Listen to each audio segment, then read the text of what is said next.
ತಾಂತ್ರಿಕ ಪ್ರಯೋಗಗಳಾದಾಗ ನಿಮ್ಮ ಮೇಲೆ ಆಗಿರತಕ್ಕಂತ ಕೆಲವೊಂದು ಸಮಸ್ಯೆಗಳನ್ನ ಈ ಇನ್ನೊಬ್ಬರ ಮೇಲೆ ಕೊಡಬೇಕು. ಯಾರ ಮೇಲೆ ಕೊಡ್ತೀರಾ? ಪ್ರಾಣಿ ಮೇಲೆ ತಗೊಳ್ಬೇಕಾಗ್ತದೆ. ಈಗ ದುರ್ಗೆಯನ್ನು ಒಲಿಸ್ಬೇಕಂದ್ರೆ ಬಲಿ ಕೊಡ್ಲೇಬೇಕು ನೀವು. ಕಾಳಿಯನ್ನು ಒಲಿಸ್ಬೇಕಂದ್ರೆ ಬಲಿ ಕೊಡ್ಲೇಬೇಕು.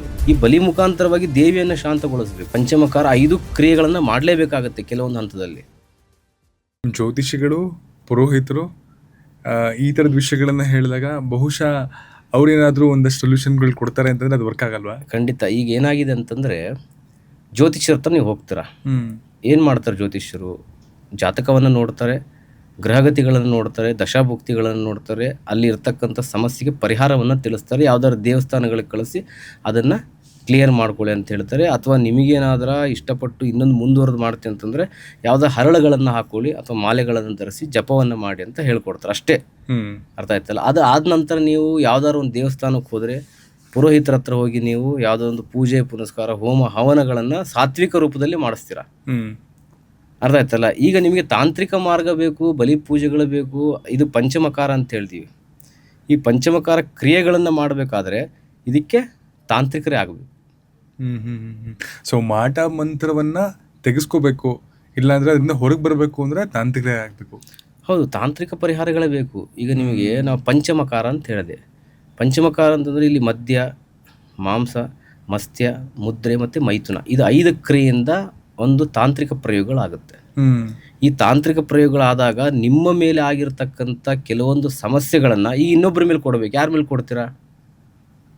ಅದು ಒಂದು ಪ್ರಾಣಿ ಮೇಲೆ ತಗೊಳ್ಬೇಕಾಗುತ್ತೆ. ಓಕೆ, ಹಾಗಾಗಿ ಪ್ರಾಣಿ ಬಲಿ ಕೊಡೋದು. ಅದಾಗಿ ಪ್ರಾಣಿ ಬಲಿ ಕೊಡ್ತಕ್ಕಂಥದ್ದು. ಅದೊಂದು ಪ್ರಾಣಿ ಮೇಲೆ ತಗೊಂಡು ದೇವಿಗೆ ಅದನ್ನು ಸಂಹಾರ ಮಾಡಿ ಅದರ ರಕ್ತದಲ್ಲಿ ದೇವಿಗೆ ಕೆಲವೊಂದು ಪೂಜೆಗಳನ್ನು ಮಾಡಿ ದೇವಿಯನ್ನು ಒಲಿಸುವಂಥದ್ದು. ಈಗ ದುರ್ಗೆಯನ್ನು ಒಲಿಸ್ಬೇಕಂದ್ರೆ ಬಲಿ ಕೊಡಲೇಬೇಕು ನೀವು. ಕಾಳಿಯನ್ನು ಒಲಿಸ್ಬೇಕಂದ್ರೆ ಬಲಿ ಕೊಡಲೇಬೇಕು ನೀವು. ಈ ಬಲಿ ಮುಖಾಂತರವಾಗಿ ದೇವಿಯನ್ನು ಶಾಂತಗೊಳಿಸಬೇಕು. ಶಾಂತಗೊಳಿಸಿದ ನಂತರನೇ ದೇವಿ ನಮಗೆ ಈ ರೀತಿಯಾಗಿರ್ತಕ್ಕಂಥ ಕ್ರಿಯೆಗಳನ್ನು, ಅವ್ರ ಮೇಲೆ ಆಗಿರ್ತಕ್ಕಂಥ ಸಮಸ್ಯೆಗಳನ್ನು ತಡಿಲಿಕ್ಕೆ ಕೆಲವೊಂದು ಮಾರ್ಗಗಳ ಮೂಲಕವಾಗಿ ನಾವು ಅದಕ್ಕೆ ಕ್ರಿಯೆಗೆ ತಕ್ಕ ಪ್ರತಿಕ್ರಿಯೆಗಳನ್ನು ಮಾಡಬೇಕಾಗತ್ತೆ.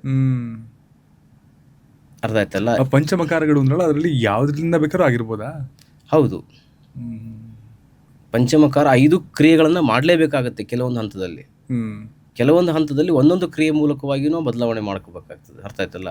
ಈಗ ನಿಮಗೆ ಮದ್ಯ ಅಂತಂದರೆ ದೇವಿಗೆ ನಾವು ನೈವೇದ್ಯವಾಗಿ ಕೊಡಲೇಬೇಕಾಗ್ತದೆ. ಮದ್ಯ ಏನಕ್ಕೆ ಯೂಸ್ ಮಾಡ್ತೀವಿ ಅಂತಂದರೆ ಅದನ್ನು ಮಾಂತ್ರಿಕರು ಕೂಡ ತಾಂತ್ರಿಕರು ಕೂಡ ದೇವಿಗೆ ಅರ್ಪಣೆ ಮಾಡಿ ಸ್ವಲ್ಪ ಅವರು ಕೂಡ ಅದನ್ನು ತೊಗೊಳ್ತಾರೆ. ಏನಕ್ಕೆ ತೊಗೊಳ್ತಾರೆ ಅಂತಂದರೆ ಅವರಲ್ಲಿರ್ತಕ್ಕಂಥ ಇಂದ್ರಿಯ ಜಾಗೃತವಾಗಲಿ ಅಂಥೇಳಿ ತೊಗೊಳ್ತಾರೆ. ಅದಾಯ್ತಲ್ಲ? ಅದಾದ ನಂತರ ಮಾಂಸ ದೇವಿಗೆ ನೈವೇದ್ಯವಾಗಿ ಕೊಡಲೇಬೇಕಾಗ್ತದೆ, ಮಾಂಸಕ್ರಿಯೆ. ಮತ್ಸ್ಯವನ್ನು ಏನಕ್ಕೆ ನಾವು ಹೇಳ್ತೀವಿ ಅಂತಂದರೆ, ಈಗ ಮನುಷ್ಯನ ಈಗ ಮನಸ್ಥಿತಿ ಹೇಗಿರ್ತಂತಂದರೆ ಮೀನು ಹಾಗೆ ಒಂದು ಕಡೆ ನಿಲ್ಲೋದಿಲ್ಲ ಅದು.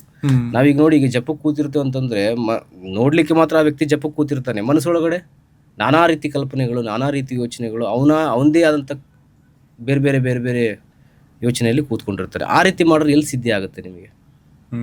ಹಾಗಾಗಿ ನಮ್ಮ ಮನಸ್ಸು ಯಾವತ್ತೂ ಮೀನಿನ ಹಾಗೆ ಎಲ್ಲೂ ನಿಯಂತ್ರಣ ತಪ್ಪದೇ ಇರಲಿ ಅಂತೇಳಿ ಅದನ್ನು ನಾವು ಜಾಗೃತಗೊಳಿಸ್ಲಿಕ್ಕೋಸ್ಕರವಾಗಿ ಮಾಡ್ತಕ್ಕಂಥದ್ದು. ಅದಾಯ್ತಲ್ಲ? ಮುದ್ರೆ, ಕೆಲವೊಂದು ಮುದ್ರೆ ಮುಖಾಂತರ ನಾವು ಕೂತ್ಕೊಳ್ಬೇಕಾಗತ್ತೆ.